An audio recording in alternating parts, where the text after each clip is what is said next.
All right, my English teacher friend. So I got a cool writing workshop for you today. It's a rhetorical analysis of Bob Dylan's Nobel Prize speech.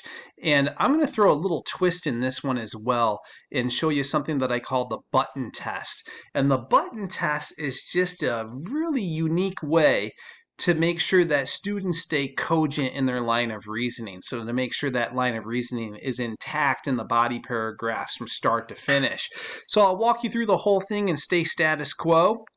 I have 3 introductory paragraphs for you. Well, I'll demonstrate how to do the declarative thesis and then body paragraphs. As you know, we always tackle syllogistically. So let's jump right in.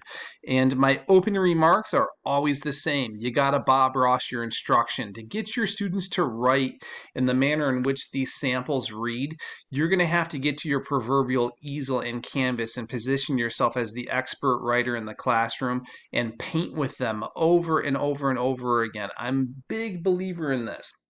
When teacher positions themselves as the expert writer in the classroom, when they use templates like mine, and when students see a lot of writing, voila, you're going to have students that absolutely flourish, grow, and mature as writers, and you're going to have a classroom of phenomenal writers in a matter of 0 time. So it's a really powerful thing, you know. And the one thing that I think folks overlook is that, you know, for how fantastic Bob Ross was as a painter, he used templates as well. He called it a heuristic. It's called the wet on wet technique. So every single time he did a naturalistic landscape, he employed the wet on wet technique. And the same holds true for my students. Whenever they do an introductory paragraph, they either declare or invert the thesis.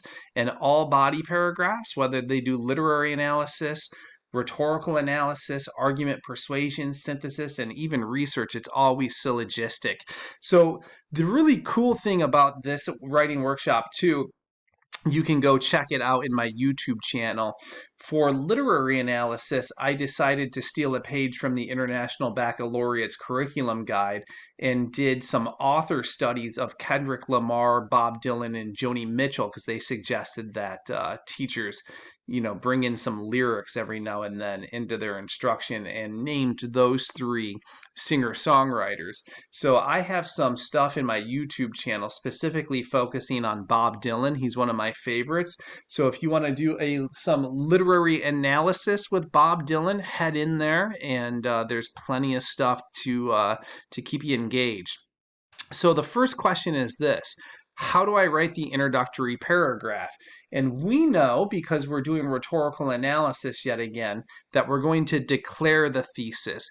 Inversion is for literary analysis. And then for argument, persuasion, synthesis, and research, it's a 50-50 coin flip. We will either declare or invert, depending on the rhetorical stance we want to take, the angle, the strategy, but also it's largely contingent upon the prompt. So for rhetorical analysis, we declare. In every rhetorical analysis, like if we were to go through the history of rhetorical analysis prompts on the AP language exam, every single one without fail asks 2 questions. It's implicit in the prompt. What is the authorial intent, and how does the author construct meaning? For literary analysis, for those that are familiar with my work, you know that my students will take 3 sentences to address the authorial intent and 1 sentence to address the construction of meaning, and they drop that in the 4th sentence, in the last sentence of the introduction. That is an inverted thesis because you're ending with the thesis. With rhetorical analysis, we're going to take 3 sentences to address the construction of meaning and lead with it. That's why it's called a declarative thesis. And then 1 sentence authorial intent. So we just flip this, right, from what we do for literary analysis. So it's 3 construction of meaning, 1 authorial intent. Now to diagram what that looks like, we'll take a look at that in the next slide. In my classroom, I have the following poster up. And it's basically a laminate poster that's Velcroed. And whenever we encounter a new term, device, technique, we throw it on the board. And at the time of year that we read Bob Dylan, it's just after Christmas break. I've not too far into rhetorical analysis because I don't lead with it. I do argument and synthesis persuasion first because they're easier than rhetorical analysis, and I want my kids to be able to write before I throw them the hardest zinger. So we're about 3 weeks, 3.5 weeks into rhetorical analysis at this stage of the game. We've seen all these terms, devices, techniques. What I have my students do when they read is to highlight, really hone in on the 3 most salient terms, devices, techniques, and chuck those into their thesis. Not a dump. Don't do a term dumping ground, but fuse them into the thesis. So here's what the declarative looks like. So you begin with your thesis. How does the author construct meaning? You got to sprinkle in a little bit of context and background. Rhetorical analysis is by far and away the geekiest, the nerdiest of the expository modes. So I like to hear a fair amount of tier 2 level vocabulary. And what I mean by that is just your average run-of-the-mill SAT level caliber words. Sentence constructs are key, especially to get the elusive sophistication point. In order to achieve voice, rhythm, and flow, students need to be able to wield a wide variety of sentence constructs because the young, emerging, struggling writer is going to use probably 3 sentence constructs, and that they would be the independent clause, the short, simple declarative sentence, and the adverb clause. That's what kids typically do that struggle. To really amp up that voice, the rhythm, and flow, you got to steal a page from my Nuance Academy, which I go over extensively with my NWP courses, my National Writing Project courses, and I do it with my students, and you're going to see them kind of flex on this in a second. Strunk and White, in their seminal text called Write It Right, make the assertion that there's 12 different ways to cobble together a sentence. So my students have all sorts of things to make good syntactical choices. They can manipulate their syntax very nicely for effect and purpose. It's not haphazard, like I see a lot of struggling writers, emerging writers seem very haphazard, and they don't have the theory and the technique to really get that sophistication point. And then, as always, 4 sentences. My template calls for 4 sentences, declarative or inverted. So 3 sentences, construction of meaning, 1 sentence, authorial intent. So let's dive right in. Humbly distancing himself from the legacy of his lyrical genius, Dylan accepts the honor of receiving the Nobel Prize in Literature with a bit of bemusement and forced gratitude. So you can see here, heavy focus on the ethos. My students will be implying most of the time. I think it's more skillful to imply than to explicitly state. So heavy focus on the ethos. Drawing comparisons to his craft and that of Shakespeare, Dylan notes the irony of the situation. He never for a moment thought that his music fit beneath the umbrella of esteemed literature. So you have the juxtaposition, or the binary, the dichotomy, whatever you want to call it, comparison, and then irony as well. Posing a long series of mundane and pragmatic questions, the singer-songwriter makes it clear that this honor took him by complete surprise. So you got some syntax in there. They're all the rhetorical questions. There's a huge list of rhetorical questions in the speech. Although Dylan feels like the honor is a bit mismatched, he nonetheless humbly accepts the prize, albeit from afar. And that last sentence gets to the authorial intent. So 3 sentences, construction of meaning, 1 sentence, authorial intent. So that's a quintessential classic declarative thesis for you, 3 plus 1. Note the vocab, note the sentence constructs. This is pretty cool. I think any AP reader would say, oh, wow, this is really, really good. If this kid can sustain this for the entirety of their essay, I sure as heck am going to give them the sophistication point. This is stunning. This is really, really good writing, and it's an accurate read of the speech. I've read a ton of college board sample papers, and I don't see too many students being able to pull off this level of word study in terms of their diction, and then the complexity of these sentences is really, really nice. And the kid sounds like he's in his wheelhouse, right? It's not contrived, it's not pretentious, it's not overly nerdy or geeky. It's right in his wheelhouse. Here's student number 2 going to do the same thing, 3 plus 1. Drawing a correlation between his body of work and that of Shakespeare, so they led with the juxtaposition. Dylan notes the irony that both of these men never ventured out to write literature, yet are deemed to be two of the best to ever put word down on paper. So juxtaposition and irony, we got 2 of them. A musician first and foremost, Dylan seems to distance himself from the honor in a way that is both humble and awkward. Ethos. Never intending to write literature for the ages, Dylan makes it clear that the award seems a little ill-suited given how he views his craft and career. Through a long list of rhetorical questions, Dylan notes that he wasn't doing anything profound. He was merely writing songs to entertain and get by. So the syntax is something else that students seem to focus a lot on. So usually 3 or 4 of the salient terms, devices, techniques go in. 3, construction of meaning. 1, authorial intent. Student number 3 is going to do the same thing. Much more concrete writer, much more simplistic writer, but following the exact same template. Somewhat perplexed by the very nature of the award itself, Dylan humbly accepts the Nobel Prize in Literature from afar. Ethos. Not remiss to notice the irony of the situation. So again, irony. Dylan makes it clear that he never for a minute perceived himself to be a man of literature. He is a singer-songwriter. To highlight the awkwardness he feels, Dylan juxtaposes his situation to that of Shakespeare. Neither man intended to write literature, yet both are on the mantle as some of history's greatest. So I think all 3 of these are good examples of how to tackle a declarative thesis and how to manipulate and wield and pull the strings of my template. And students will do it to various degrees of success, but it really demystifies the writing process and takes the guesswork out in terms of what you need to do strategically and from a compositional standpoint. You know, it all comes down to their ability to read and ascertain the text for meaning and intent.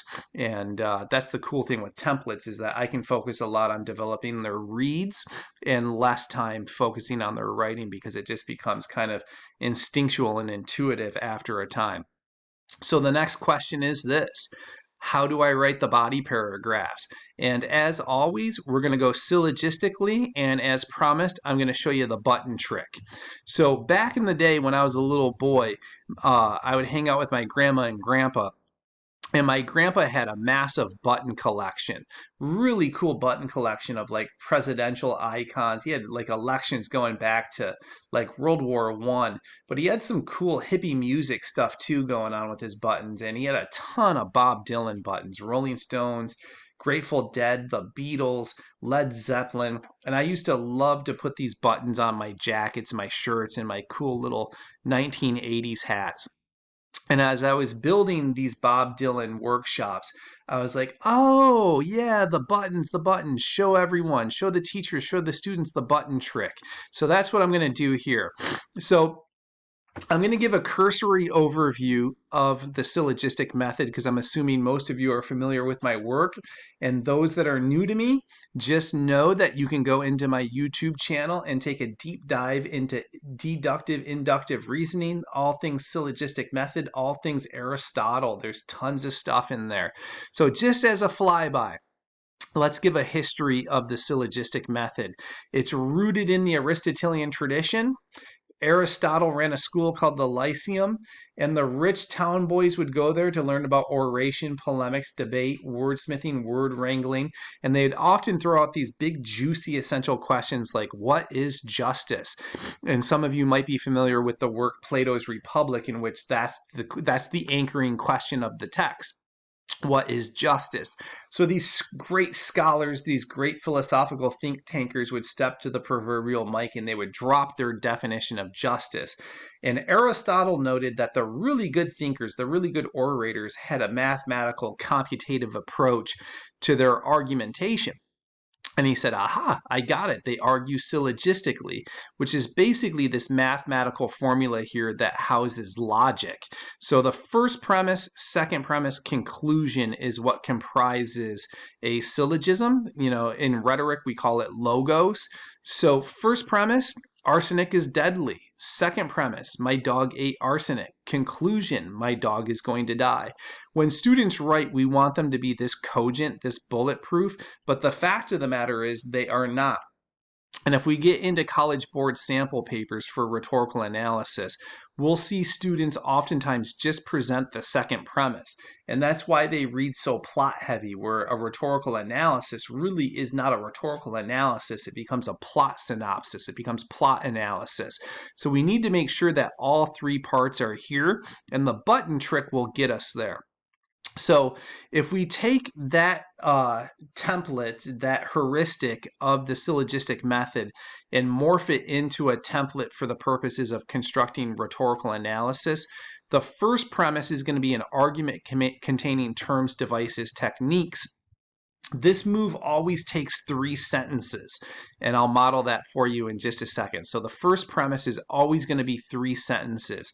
The College Board on FRQ1 on the Lang exam says 3 times your argument must be central, and I tell my students no matter the expository mode, because all expository writing is an active argumentation, your argument must be central. So you don't want to get quoting the text too soon up into the body paragraph.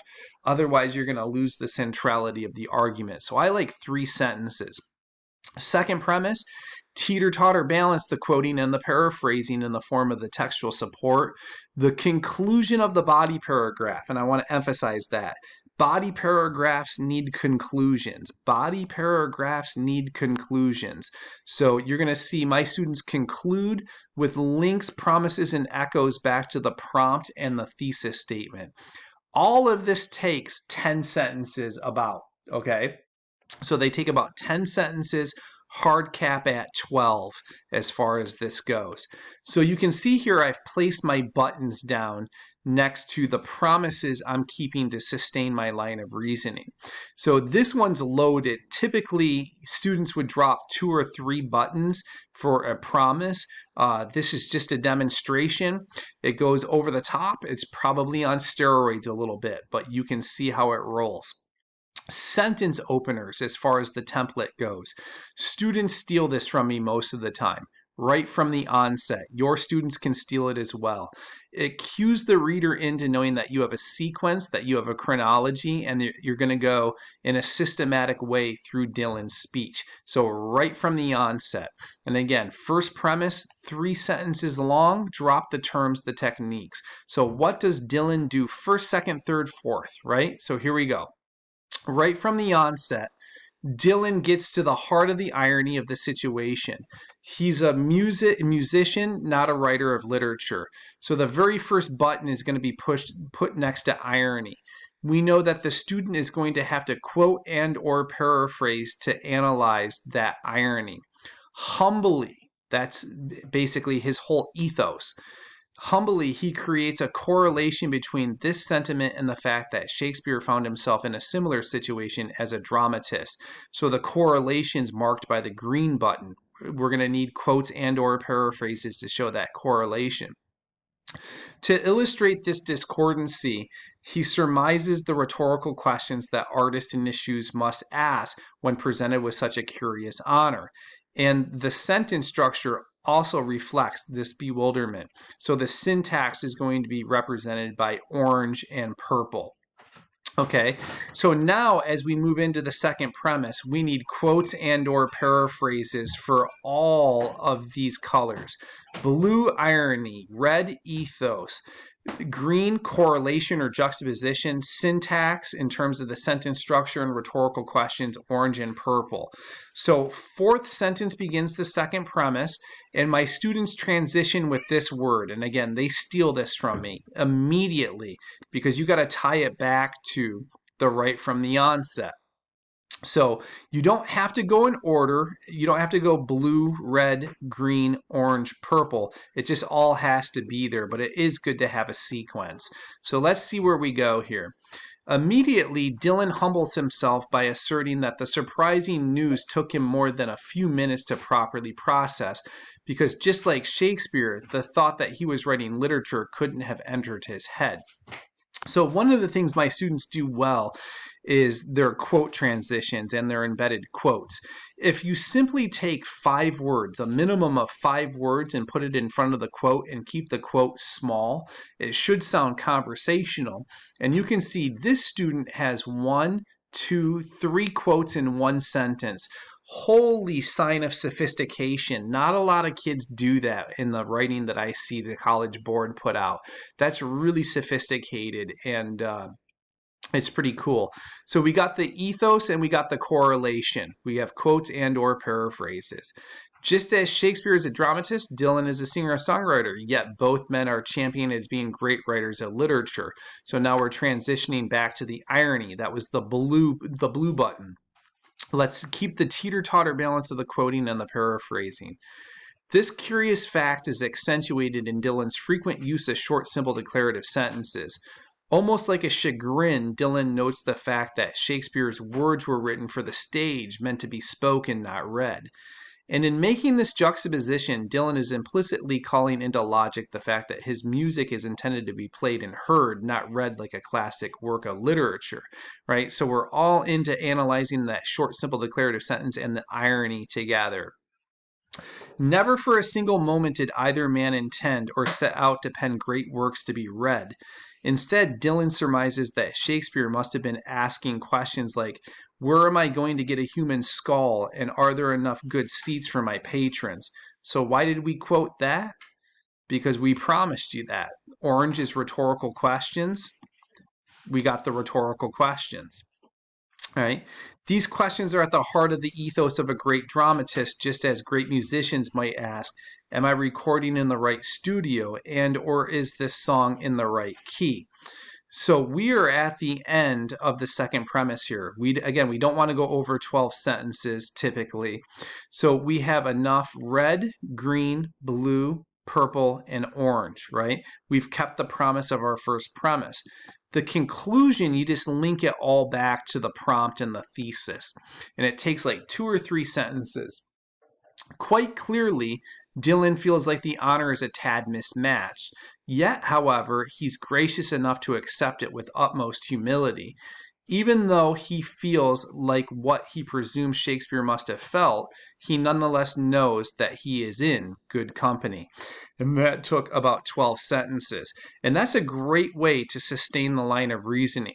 What buttons you drop in the first premise, you have to drop in the second premise with quotes and or paraphrases that correlate and are germane to those buttons. Great, clever way to sustain the line of reasoning. So, all right, let's wrap this up real quick. So, as many of you know, my professional development offerings are being housed by the National Writing Project going forward. And on January 29th of 2023, I will begin my Teach It Right 5-week mastermind where we will do so much more of this. We'll do deep dives into the templates across the expository modes. We'll do a deep dive into my Word Study Academy, my Nuance Academy, and my alternative grading methods, my Plato's Plato discussion. And what we do is Sunday night, 7 p.m. Eastern Standard Time to 8 p.m. We meet live in Zoom and just chunk through everything over 5 weeks. The National Writing Project, however, awards a completion badge of 10 hours for those needing professional development hours. For those that can't make it live, know that I have a self-paced course as well so that you can go at your own pace. So if you have any questions, feel free to reach out at teachingwritingcoach@gmail.com. Also know that I have a web page with all the information. I got free resources, some resources on there you got to pay for, www.teachinghowtowrite.com. So teachingwritingcoach@gmail.com, www.teachinghowtowrite.com. Be well, happy teaching.